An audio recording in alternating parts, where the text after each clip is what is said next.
Jones versus Effie Kathapouli. Let's talk about the fight. This was Ebony Jones' second professional boxing match, second professional fight that ended in a draw. A draw I don't necessarily agree with. The most rounds I could give Effie Kathapouli were... Yeah, I only saw Effie win about 2 rounds. 2 out of the 6. This was a fight for the most part. I feel Ebony Jones won. I think she got off to a very strong start, very aggressive. Ebony Jones has a very nuanced style, fighting in a wide stance at a crouch, Moving in and out. fast flurries, fast combinations. I think she got off to a very strong start. A strong start I do, though I think that as the fight progressed, she started to fade a bit. I don't think she paced herself, and that allowed Effie Kathapouli to get into this thing. Yeah, I think the pace caught up to Ebony Jones. Ebony Jones, who showed some good left hooks in this fight, some good looping rights. She is a fan-friendly fighter with a fan-friendly style, and with time will come experience and the ability to pace herself. Because I do think that needs working on. Ebony and Effie fought at a very fast pace, and that could cause a fighter, a young fighter in the younger stages of their career, like Ebony is, that could cause a fighter to burn out as the fight progresses, because this was Ebony's second pro fight, just her second pro fight after all. The fight itself was ruled a draw, though I reiterate, I don't necessarily agree with that. I could only really give Effie Kathapouli 2 rounds out of the 6, just 2 rounds. Though overall, not a bad showing for Ebony. Sky Sports' featherweight pony. In that featherweight show, we saw Ireland's own Paddy Donovan Against seasoned journeyman Miroslav Serbin. I think Paddy Donovan had the right idea. For the most part, he did throughout the course of this match against an opponent who really didn't put on the most ambitious performance, determined to survive, didn't open up much. Coming forward in a tight guard and not trying for very many shots. He didn't want to open up, and I think that's a testament to the speed and power and precision punching of Paddy Donovan, who showed some admirable... Yeah, he showed good variety. A good variety of punches, sneaky body shots, hooks around the guard, attempting to open up Serbin, who didn't want to take very many chances with Paddy Donovan. And I reiterate, I think that's a testament to the speed and precision punching of Paddy. I think once he felt the power, once Serbin did, he knew he didn't want to take any chances with this guy. Because he was coming forward, you got the sense he wanted to get something going. But he couldn't contend with Donovan's movement, his speed, and his variety of punches. He knew if he opens up and tries for a shot, something's going to come back at him, and it might come back at him before he can shell up. The fight was stopped in the 6th and final round as Serbin had suffered an injury to his ear, a tear, I think. All in all, it was a good showing for Paddy Donovan, a southpaw, a welterweight that hails from the Emerald Isle, Ireland. Very generous dimensions for a welterweight. Good speed, good power, good movement, standing in at about 5'9". This guy, he might be somebody you want to watch out for. Only time can tell that story. We saw a very interesting heavyweight contest for what was the Scottish heavyweight title, a title that had not been contested in the last, 70 years. The fight between unbeaten Nick Campbell Versus the very experienced, very seasoned, very colorful Jay McFarlane. And I'll be honest with you. Yeah, this looked a lot like a white-collar fight in spots. Don't get me wrong, it turned out to be an entertaining fight in the end, but in the early goings of it, you kind of wondered if this fight being fought at this level should even be on TV. In the early goings of it, though, as things progressed and the action heated up, it turned out to be an entertaining fight that resembled a barroom brawl more than a boxing match. And that's why it was an entertaining little fight. I mean, listen, I'm no pompous ass. I'm no elitist. I'm not above a good barroom brawl. But that is what this resembled more than an actual boxing match, because Jay McFarlane's conditioning. Isn't he breathing with his mouth open after 2 rounds? Jay seemed the stronger puncher of the two, though Nick Campbell, he was clearly the more educated boxer, the more textbook boxer, and for what it's worth, that's what I think won him the fight. There were moments when Jay actually hurt this guy. Big looping shots. And the same was true in reverse. I don't know a whole lot about these fellas, but just watching them work, I got the sense that Nick Campbell is the more esteemed professional, in spite of not being as experienced as Jay McFarlane. I kind of got the sense, looking at these two boys and how they chose to fight this fight, that Jay McFarlane, I don't know, maybe outside of the ring he takes his career a little bit more seriously. Takes it more seriously than Jay does. Jay, who showed a lot of gamesmanship and decent chin, though not a lot of boxing, not really. In a fight that was scheduled for 10 but only lasted 7, as Nick Campbell rained blows upon Jay McFarlane. I think the ref let him take too many shots, if I'm being honest. I think he could have stopped this thing sooner. Fight was stopped in 7. Nick Campbell advances to a professional record of 5 wins, 5 knockouts, no losses, no draws. Congratulations to him. Not a bad little fight. Not the greatest exhibition of skillful boxing I've seen, but I'd be lying to you if I told you that I wasn't entertained, because I was. It was fun. It was fun to watch. So let's skip the formalities and get to the main course. A fight that I think has left a bad taste in a lot of people's mouths. The main event of that same card, the undisputed super lightweight title fight between the reigning champion Josh Taylor and Jack Catterall, the challenger. A fight where a lot of people, they think Jack Catterall got robbed. I don't blame them. I want to preface everything I'm about to say with this. When I was done scoring this thing, I had Jack Catterall up by a point, but being the old cynic that I am, I know that in Josh Taylor's neck of the woods, there's a very good chance that he's going to get a lot of consideration from the judges, perhaps more than he deserves. So you have to factor that into the equation, though I did have Jack Catterall up by a point. At the end of the 6th round, I had Jack Catterall. I had him up 4 rounds to 2. I felt that Jack had amassed a considerable lead after 6 rounds, though in the 7th, I gave the 7th round to Josh Taylor, the 8th to Jack Catterall. That's the round where he scored that knockdown. I think that was the first knockdown of Josh Taylor's career. I gave rounds 9 and 10 to Taylor. The 10th round, that's where Jack Catterall was deducted a point. And in the 11th, the same thing happened to Josh for punching after the bell. So that one had to go to Jack, with the subsequent 12th and final round going to Josh Taylor. I want to say that this was a fight that was riddled with problems, a fight that in spots was very hard to watch, a fight that was over-officiated by the ref. Referee Marcus McDonald, who from where I was sitting wanted to make his presence felt. You know how the old saying goes, the best kind of referee is the one you don't see. That guy definitely wanted more camera time. I really don't know what that was all about, but there's a lot to unpack here. There's a lot to unpack in reference to this fight, because you got to try and wrap your mind around how the same guy who beat Ivan Baranchyk, the same guy who beat Regis Prograrius, the same guy who in just 18 professional fights became this division's undisputed champion. How the hell did he go from being that guy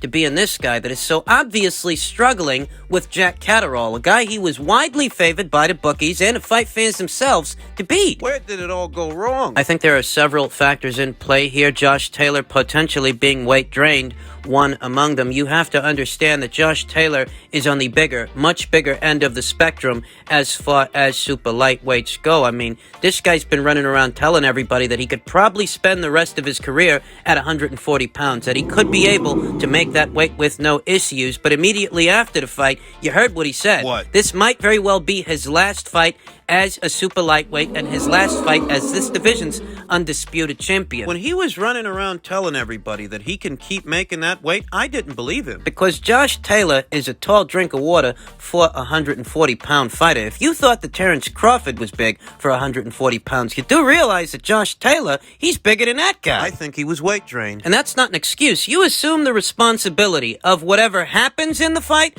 as soon as you accept the fight, as soon as you sign on to do it. So those aren't excuses. But I do have to wrap my mind around what I saw. It's the same guy who beat O'Hara Davies and Ryan Martin, Victor Postol, Ivan Baranchyk, Regis Prograrius. How's that guy go from being that guy to being this guy? What the hell happened? I think he looked gaunt at the weigh-in. I think he might have been weight drained ahead of this fight. I think that when it comes to Jack and what troubled Josh about Jack, I think it was a combination of things. Both Jack and Josh, they're both southpaws. Thus, the both of them are accustomed to going into a fight with that advantage over an orthodox fighter. We know how tricky and troublesome those southpaws can be. But against Jack Catterall, Josh didn't have that advantage. Couple that with Jack Catterall having a good lead hand, a good jab hand that he effectively employed. I think that jab from Jack Catterall made all the difference, and that's not the first time that Josh Taylor struggled with a fighter that had an educated jab. It's not. Remember the Victor Postol fight. He was struggling with that guy. Victor Postol, the former WBC super lightweight champion who has a very upright European style and an educated lead hand, an educated jab. The difference between Victor and Jack is not only does Jack have a good jab like Victor has a good jab, but Jack is a southpaw. No, it's not the first time that Josh Taylor boxed a southpaw. Because Regis Progray's a southpaw, but Regis Progray don't use his jab as much as Jack Catterall does. So between Jack being a southpaw and Jack having a good jab, an educated jab, that's why I think Josh struggled. That, and I think he was weight drained. He may have underestimated Jack Catterall. In truth, we all might have underestimated Jack Catterall. Though if I have to wrap my mind around how it is that Josh Taylor went from being the dominant force, the most dominant force in this division, right? to being this guy that I just saw. That's the only way I can explain it. The guy was likely weight drained, and he was struggling with the southpaw jab of Jack Catterall, because Jack was landing that jab and keeping Josh Taylor at bay. You saw Jack Catterall land in the most basic of combinations. The jab followed by the straight, a basic 1-2 combination that Josh Taylor couldn't seem to get out of the way. Yeah, Jack Catterall was landing those straight left hands. In the first half he was, and the main thing here is that whether you're talking about the first half of the fight or the second half of the fight, Josh Taylor didn't look himself. In the first half of the fight or the second half of the fight, regardless of what rounds you might have gave Josh or what rounds you might have gave Jack, Josh never really looked good. He never really looked like he was in control of this fight. And I think that's why so many people... Why so many of them are calling this a robbery. Carl Froch didn't, though.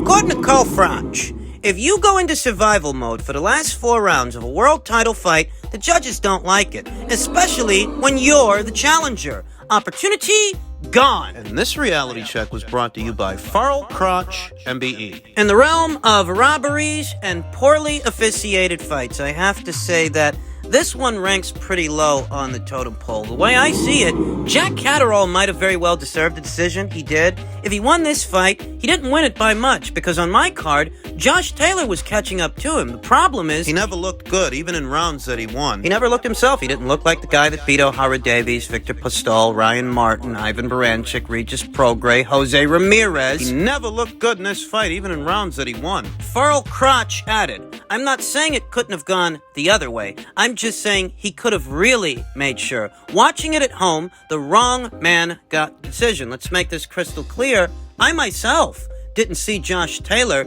beat Jack Catterall. I think the most you could have hoped to give Josh is a draw. A lucky one. A generous draw, because I had Jack Catterall up by the time this fight was over. But home field advantage is a real thing, ladies and gents. And that's what Farrell Crotch is talking about. What you guys may not be factoring into the equation. You guys who claim to have scored the fight, though you might have been inebriated whilst watching it, or you might not have been scoring it at all. There were rounds that Josh Taylor picked up. If you're telling yourself that Jack Catterall won this thing wide, maybe that's your problem. Were you guys actually scoring this fight, round by round? Were you really? Okay, then which rounds did you give which guy? Because I myself had Josh Taylor catching up to Jack. I gave Josh Taylor 2 of the first 6 rounds and 4 of the last 6 rounds. Jack Catterall scored a knockdown in the 8th. So he was up on my card, but he wasn't up wide. He wasn't up by much. I think the main thing here is that even in rounds that you could have gave to Josh Taylor, because Jack Catterall was backpedaling, because he was being a spoiler, leaning off to the side, then diving into a clinch as soon as Josh Taylor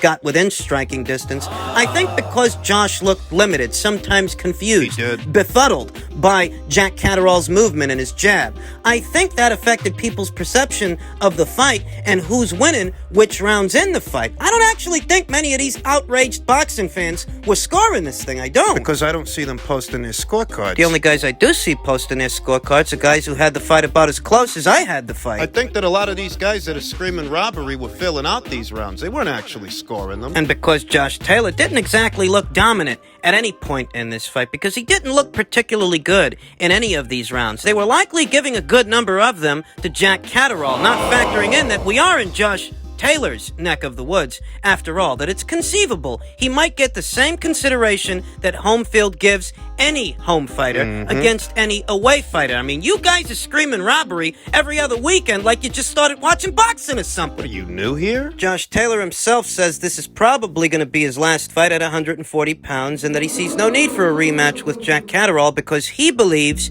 he won the fight. There's a growing mob of people that don't agree with him. I told you, I think he was weight drained in this thing. Hell, I told you before, leading up to this fight, that he can't keep making 140 pounds forever. At some point, he's going to have to move up in weight. Though behind a performance like that, you don't go straight into a Crawford fight when you just struggled with Jack Catterall, who some people think beat you, by the way. Enter Kell Brock. Kell Brock, who was in attendance for this fight over there in Scotland at the SS Hydro. I don't think it's a coincidence that Kell Brock was there.